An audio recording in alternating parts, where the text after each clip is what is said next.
cats and dogs. Welcome once again. No Sugar, No Cream podcast. Woo! No, thank you. No, thank you. No, seriously, thank you. No, seriously, thank you. Appreciate you. Guys, welcome back to another podcast. It is Tuesday, and it is episode 88, shall I say? 88. 88. How 88, big exciting. shooter. Oh my goodness. I tell you what, super exciting. Super duper exciting. Hope you guys are having a good day. Enjoying her little thunder. We might get some crazy weather here. We are not seem to get a decent amount of rain. Nothing too crazy. The rain. Hardly ever any snow. But yeah. Sure. And now the weatherman. Now I'm the old man talking about the weather. How's it going, everybody? How's that weather out there, Tim? How's it on your side? I think we're going to get some rain later on today. I do tell you, Tim. There's that I can tell when my knee hubcaps are aching me. When the knee hubcaps start aching me, I know there's weather around the corner. Make sure you finish that sentence with the head tilt down. Head around the corner. Yeah, around the corner, yes, sir. That's the important part. The body language has to be Yes, sir. included in the pronouncement about the weather.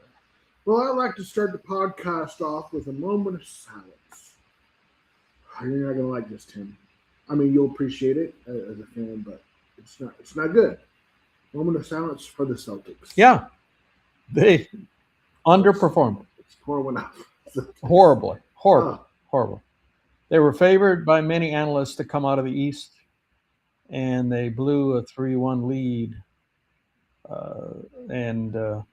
For the first time in franchise history that the Celtics had a 3-1 lead 34 times up to this point, and never blew that lead until last week.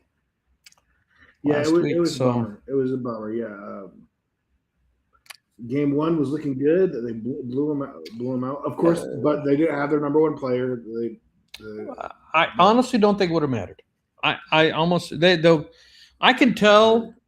I mean, you've heard me say this. I can tell how they start the game if we have a good chance of winning or not. It's like they have two different teams that show up: the good team or the mediocre team. But then there for a while there, they were always starting bad, but still.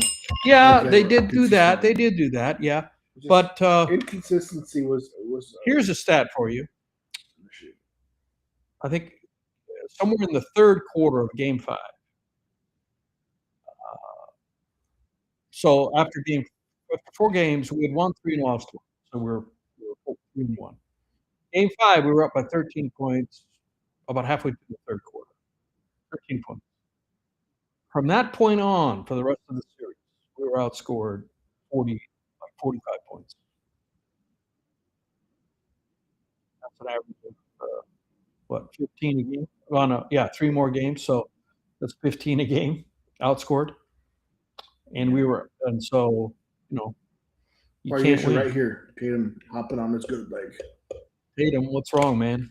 Oh, so I don't know. But here's the NBA changes so fast that before Oklahoma Thunder won last year, and the 2 teams before that won was Denver and then the Celtics. And so these are championship teams. Guess what? Neither of those teams made it out of the first round this year. Denver was knocked out. Celtics were knocked out. So the NBA changes so fast. And then, the Sixers beat the Celtics, and then the Knicks played the Sixers. The Knicks were destroyed. I don't even want to think what the Knicks would have done to the Celtics. I don't know. It's things change. During the season, a lot of the prognosticators picked the Celtics to come out of the East, and now we are an embarrassment. So who knows? That's why they play the game. I mean, embarrassment would be not making it to the playoffs. Okay. So they did make it. Thank you for correcting me. I think Still a good team. I have no energy to complete amazing history. the podcast. But it is. I want to finish the podcast because I want to. So Tim, for the rest of the Lay podcast, will be lay on the couch, crying. You'll hear him sob. We'll pan over him every once in a while. Just a second. Tim, go ahead and take your seat. Life goes on. Hey, songwriting is one of my joys, and my buddy and I wrote a song last night. Can I share the lyrics? You haven't heard these lyrics No, I yet. have not. But yes, you can, of course. So maybe this will be, songwriting corner, if you don't mind, on a weekly Ladies, podcast. fresh off the best. A song written less than 24 hours old. Welcome to Songwriting. And so, how songs come to be? What's the name of the song? I don't even know. I think we're going to call it Crazy. Crazy. And so, my co-writer came, and Nice guy. so Mike, great guy. Shout out, Mike. And I'm the sort of writer. I find treasure in the wild. What I mean by that is I'll hear a phrase or read a phrase, a comment in line at the grocery store. Could be anything. Could be I've gotten some lines for songs from sermons at church, because they're trying to a pastor is trying to make a very impactful sermon, and so they curate great phrases for that. Your dad is a pastor, semi-retired. Well, he still preaches. They love him because he doesn't ask for any offerings to come, because good bang for your buck. Yeah, big bang, no cost, and deliver a great sermon. Mm-hmm. Anyway, I've even gotten great lines from watching the Celtics games. The announcers some of the announcers try to be clever with their lines, and great lines. So, and sometimes I just capture lines when at the beginning of meet with my co-writer, he's talking about his life, and he'll throw out a line that I'll say, "That's a great line. We should put that in the song." And this is one such example. So he was talking about a family member. In case somebody's watching, I don't want to say who. And he said, not grandma again. What she do this time? He said, she's got a photographic memory. Yeah, definitely not grandma. She's got a photographic memory and a malicious heart. That's a comment right there. That's a combination. If somebody has a photographic memory and a malicious heart, there's a lot of ammunition, because they're not ever going to forget it. Now, women in general are famous for not forgetting stuff. And in a relationship, they'll bring up 32 years ago, you did this, and now we're going to argue about it. That's kind of the stereotype. But photographic memory, never forget anything. So I said, well, malicious is a little harsh. Let's change it to vindictive. Because that implies sounds pretty rough too. No, but vindictive is the way I interpret it. Malicious is just to be mean. Malicious is more rough. Vindictive is only as returning. So if somebody wrongs you, you will wrong them back. Yeah, right. Malicious. Oh, yeah. I agree. Yeah. So, a photographic memory and a vindictive heart. And then I was on my walk, and I came up with some lines, and I actually sang them into my phone, so I didn't forget them. And she's a recipe for disaster.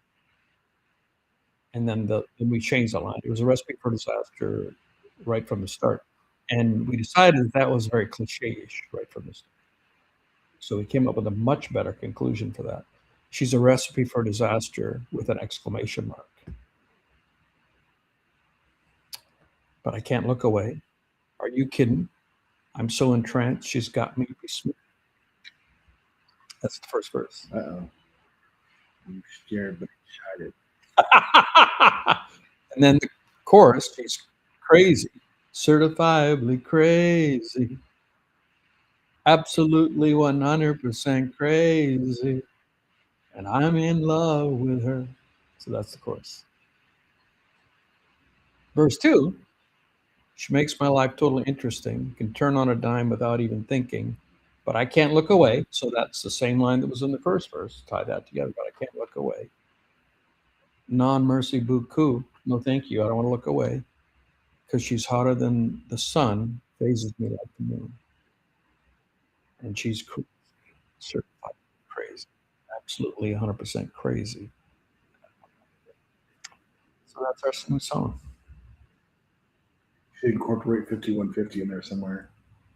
That's 51. I don't oh, even know what that that's is. being held in a psych ward. 5150. Is a 5150. Oh, yeah. Okay. I think the Van Halen had a 5150 song or album. You know. Yeah, that's right. I remember that. It's a code for being held in a psych ward. You know me trying to throw numbers at you. So yeah, the fun things are like that to put like is it 60, 68?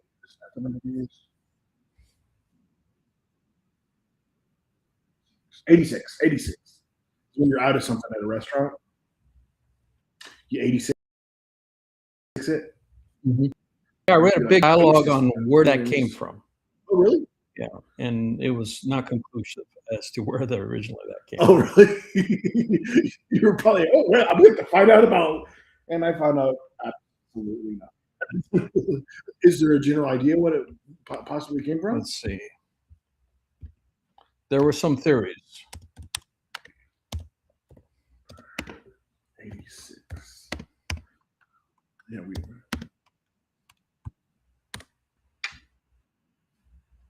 so you definitely, I mean, being in a restaurant, you just put 86 and then 86 onions, 86 this special, 86 that. Oh, that's right. I remember this now. Prohibition era, New York. Some suggest it originated at 86 Bedford Street, a New York bar where staff would 86 rowdy customers by showing them the back door, according to reports. So when the cops would come during Prohibition, you know, cops sometimes would look away, but alcohol was illegal, right? So you had these speakeasies. And if the cops are coming, they would say 86, 86. And that meant that everybody had to go out the exit that was on 86th Street, or it was the address 86 Bedford Street. So there's one theory, and that's where it came from. 86, get out of here. I love that. That makes sense. That is an interesting part of the history things that I do like when names are after streets. You've used a river before, associated a business with a river. The river in South Dakota, that little river that was close to the farm, right? Was you associated with something with Whiskey Creek is what I thought it was. And then I was told that was my was imagination. correct? The neighbor said no, but I've already named my publishing company Whiskey Creek. So it's a nice little ring to it. I mean, you probably heard Grandpa say it or something, huh? I'm certainly that somebody told me that creek was called Whiskey Creek. So I even asked the neighbors, and they said a couple of different names. I mean, I even searched for it. I couldn't find any verification that that's what it was called. Anyway, here's some more theories where this came from. Mm-hmm. It was cited in a 1933 column as a code meaning out of or nix at a restaurant. So that came from a restaurant. Rhyming 86 sounds like nix. I don't know, that's weak. Military code. Some theories suggest it stems from Article 86 of the Uniform Code of Military Justice, which refers to being absent without leave. AWOL. Mob lord. Rumors suggest it was slang for taking someone 8 miles out and burying them 6 feet under. Ooh. Oh, interesting. Tony Soprano. Yeah, 86 him. And then Depression era kitchens, soup kitchens. Boss, just to let you know, this time it was 76. We ran out of gas, boss. And the term was also popularized. Okay. Soup kitchens that can only serve 85 people, making the 86th person out of luck. And then the last one listed here is pop culture, such as a 1947 Louis Jordan song, Boogie Woogie Blue Plate, is mentioned in Wikipedia, which uses the phrase 86 on the cherry pie. Louis Jordan, I think that was the artist. Remember when we were in California, we were in LA, and we went to an Italian restaurant, and they were playing music, from the 50s over the loudspeaker. And I remember there was this one song that I really loved. And while we were sitting there, I looked it up, as I often do. I Shazammed it and then I looked it up. And I'm pretty sure it was Louis Jordan. And he was like an early version of Frank Sinatra. Do I have the right artist? I mean, he was like a Frank Sinatra type guy. If you ever want to do a horrible prank to Tim, when a new song comes in that he's excited to hear, he wants to know, just quickly grab his cell phone and drop it in a glass of water. Horrible prank. Oh, no, he's a sax player. Okay, maybe someone else. Well, vocalist. He was also a vocalist. No, I'm thinking of somebody else, though. There was a white guy. Louis. He was Louis. Entertain while I look. Hello, everyone. Yes, so this is the pause in the right. Oh, yeah, we're no longer on the writers. This is the 86. By the way, since I came up with 76, the definition of 76 would, yes. Louis Prima. Yes. I knew it was Louis. Know him well. You do? Yeah, we go way back. To never. Louis Prima. Louis Prima was the kind of pre-Sinatra. Okay. Pioneering Italian-American entertainer, singer, and trumpeter from New Orleans who revolutionized Las Vegas in the 50s with his high-energy swing jazz lounge act. He blended jazz, R&B, and Italian music, delivering hits like Jump, Jive, and Wait, which Setzer band, Brian Setzer brought back in the 90s. Remember that? There was a jump blues brief about 3 or 4 years in the mid-90s when that music came back, jump blues. I was only listening to Christian music in the 90s. I missed out on the late 90s. I guess, no, it was probably closer to the aughts, or late 90s probably. Jump blues revival. Well, that's our tidbit of restaurant. Now, next time we go to our favorite restaurant, we can fill them in on all the details. So for us to tell the random facts, for sure. 86. Okay, the 90s jump blues revival was a significant component of the mid to late 90s swing revival, or maybe swing would be the more larger category. While often grouped under the general swing label, much of this movement was actually a resurgence of the 40s jump blues, an up-tempo, horn-driven hybrid of jazz, blues, and bebop. Key driver of the revival, Brian Setzer Orchestra, neo swing bands, the Squirrel Nut Zippers. Apparently, there was a band named the Squirrel Nut Zippers. Oh, there we are. Okay, I thought we lost camera for a second. Zippers? Yeah, Squirrel Nut Zippers.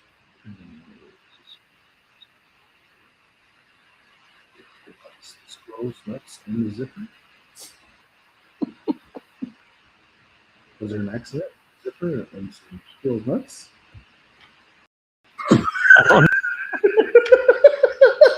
The squirrel nuts got caught in the zipper. Oh man, good times, good times. Well, we got one concert coming up this month. Oh yeah, I got next day. I had signed up for something. I have a random comedy show that doesn't even list the name of the comedians. It gives me an idea of the people that I'm really coaching, but doesn't tell me who the comedians are. There's like it was less than $20 for the ticket, so I'm going to this comedy show the next day. But who's this one we're seeing at the end of the month? He's in Marcus King. Yes, Marcus King. Which that one should be good. He got pretty good. And we're gonna see. We got some other concerts booked. We're gonna go see Us Lonely Boys in June. Yeah. And we're also. I want to get tickets to see. Right. You sent me that. I just don't want to book that yet because I don't know what I got going on in August. When I have some cases or something.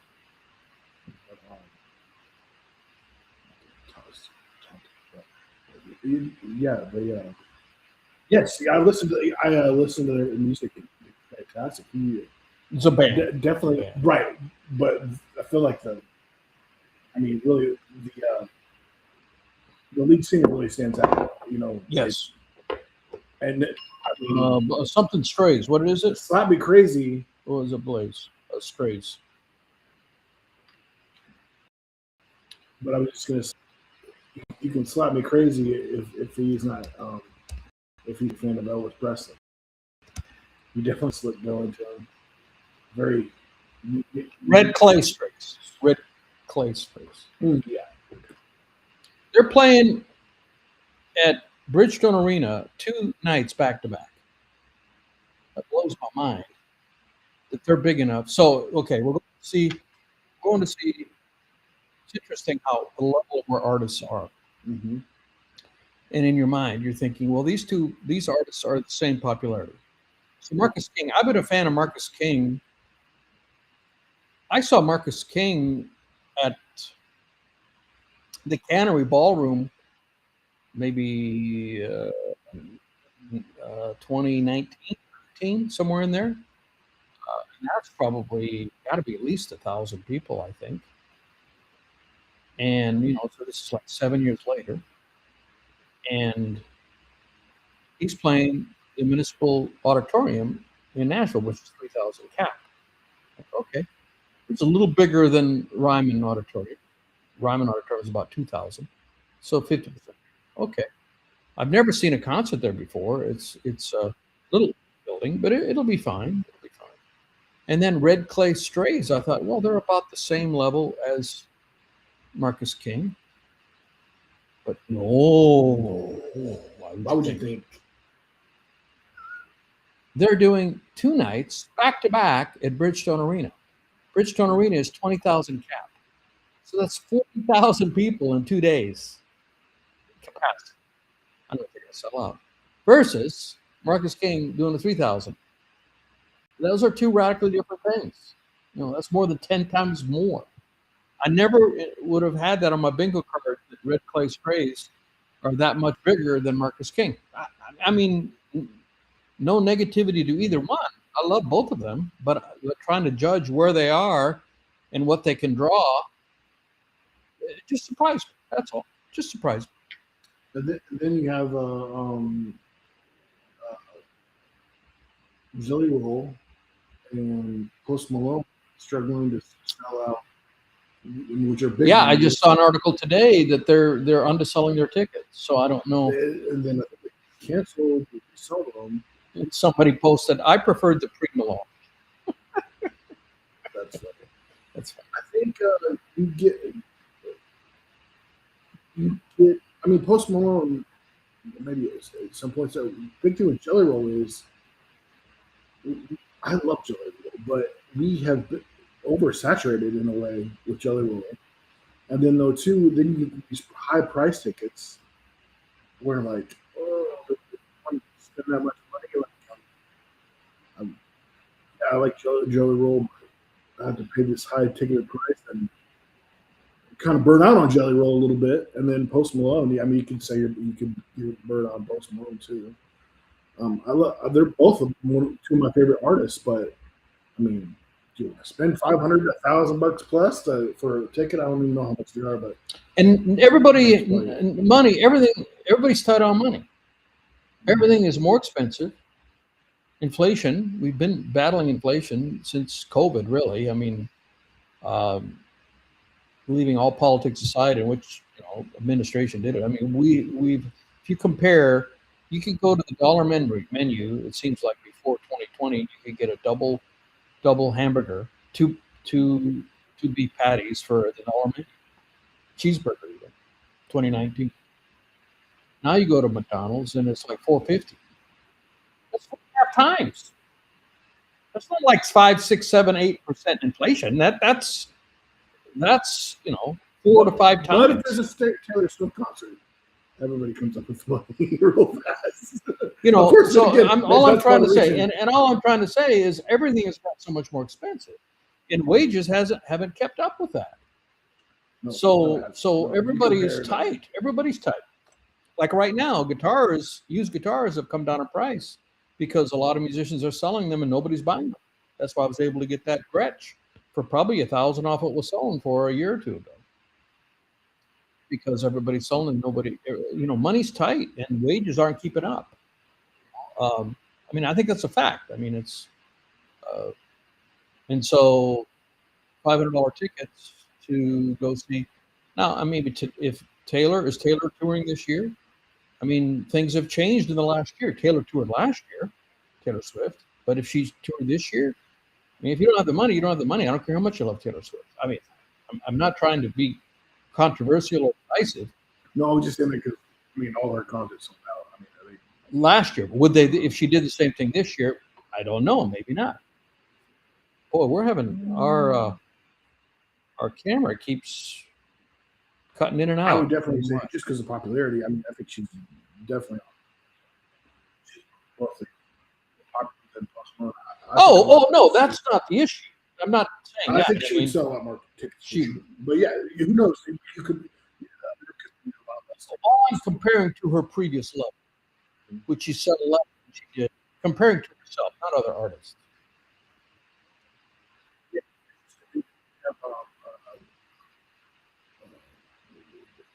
The one chick that she got really skinny and stuff. She was always known about that bass. And now she looks too skinny. I think she lost herself in a way. I think a lot of her. I mean, from you read comments and stuff, it seems like a lot of people agree that she lost her look in a way because she lost too much weight. She looks so anorexic to an extent because she was about the curves and stuff, and now she's basically anorexic. Meghan Trainor. Yeah, which I do like her, and her husband is who's a movie star back in the day. He did Spy Kid movies and stuff. Cute couple. They have a podcast, which they haven't done in a while. But yeah, she's just here in the last 2 years. She's probably lost so much weight. I mean, she's practically unrecognizable if you look at before and after. It's kind of crazy, but yeah. Even Ariana Grande guy, I love this. There's a difference between skinny and then like crazy skinny, and like almost like skinny, like bony skinny. That just throws me out. I like where a girl can look skinny but still have meat on the bone. That makes sense. Too skinny. Where Ariana Grande looks. She's still fragile. There's a lot of comments about it, like her and that other actress that did that movie. So almost death. Like they look sick. They look sick.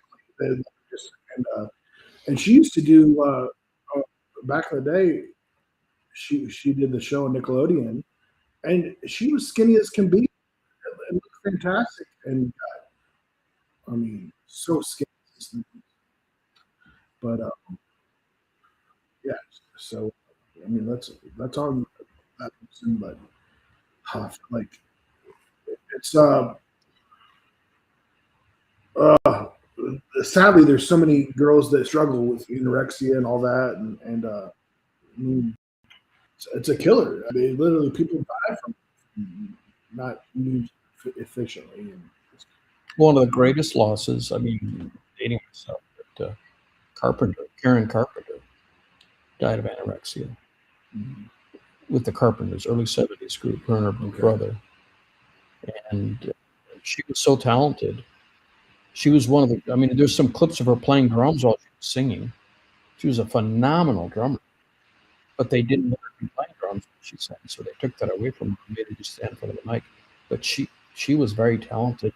She was like 18 years old playing some amazing, there's a clip of her playing on a TV show while she's singing, laying down some amazing grooves. And super talented, but she had body issues, and she died, and the cause was anorexia. Anorexia? Is that how you pronounce it? Anorexia. yeah, Anorexic. Yeah, then you get all this bullying, right? You know, you like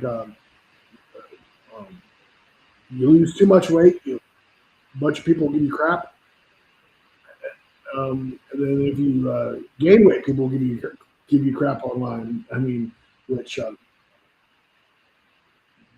pay no attention to the haters out there, people. It's going to do you no good. Don't let them have power over you. Don't interact with them if you can't handle it and can't know that you're stronger. You're better than that. And we found out statistically they say what 25% of all hate text messages and all that is bots now. Right? Yeah, you said that in an earlier podcast. Yeah. But yeah, take care of yourself. You're right. But don't get too chubby there, which I've watched. I want you to relax. 2 weeks. Doing very well. You might see. So, downward. Sorry. So yeah. Yeah, so yeah. What do they say? There's not even there's a lack of did we talk about this last time? As far as like for smaller artists and stuff, there's not enough venues for, or is there not enough? There's not enough venues, right? Not enough venues. Venues are closing right now. Small venues. Yeah. Because there's a lot of things going on. One is a lot of venues make their money from alcohol. Right. And younger generations are drinking less alcohol, being healthy, health conscious. And then you got to up the charge at the door, and then that turns away people. Right. Generally, the artist makes their money, gets all the door. The artist gets most of the door. Sometimes it's like 80-20 split, but usually the artist gets most of the door. And then the venue, they have to pay their bills. They make their money with selling food and alcohol if they have food. And I guess soft drinks could also make money, I suppose. But the alcohol is where the big money is. You might have a situation where your merch might be the one thing help put you ahead. Well, yes, be clever like with your merch. My basic printer, Jesse, he does amazingly well with merch. He sells a lot of merch. He probably sells as much merch as he does in tickets for each gig. So not every fan base is a merch buying fan base. Because I'm in Entrepreneur. Shout out to Entrepreneur.io. If you're an artist and you need advice on how to advance your artist career, independent artist, check it. That's the only game. The Head and Shoulders for everybody else. Everybody else is playing t-ball. And these guys are individuals. Anyway, as independent artists, they give you a lot of advice, and merch is one way that you can make some profit. So you got to be creative with it. I mean, that's the thing. Even some people are if it comes from a certain artist, they want it. I'm so picky. I really got to like something to. It's got to be really, really creative. So if you could be, if you're fan base for it, and if you're creative enough, you really do really well with it.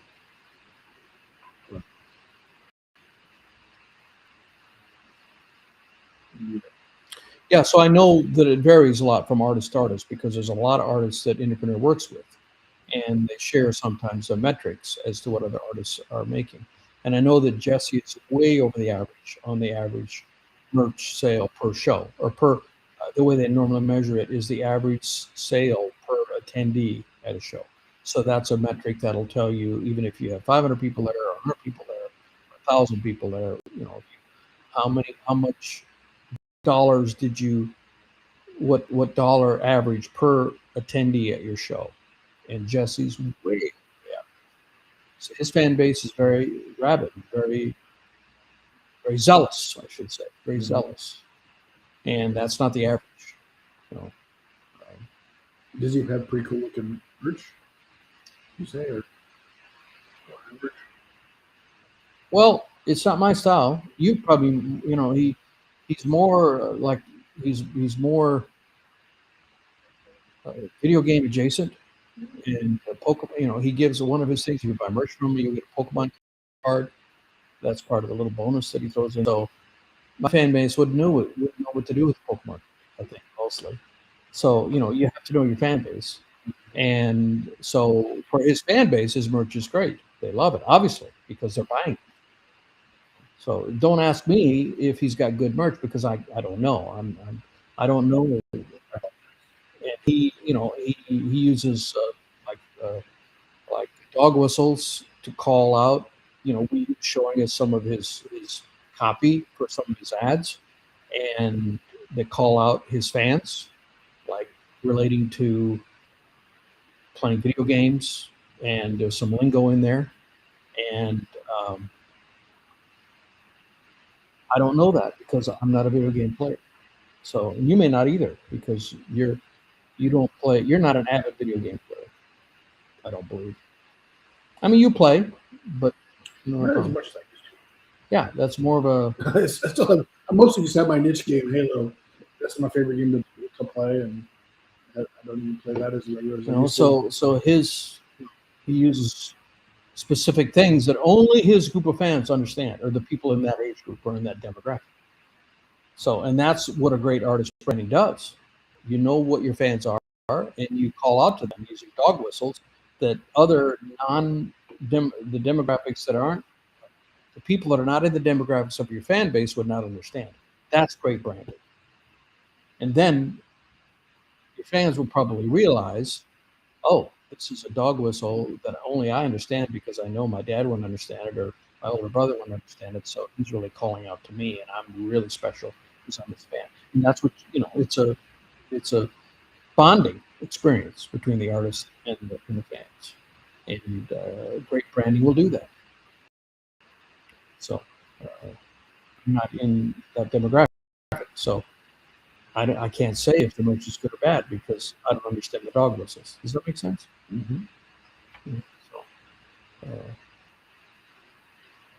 wow, did we lose? No? Okay, kick back. Man, we keep losing the camera.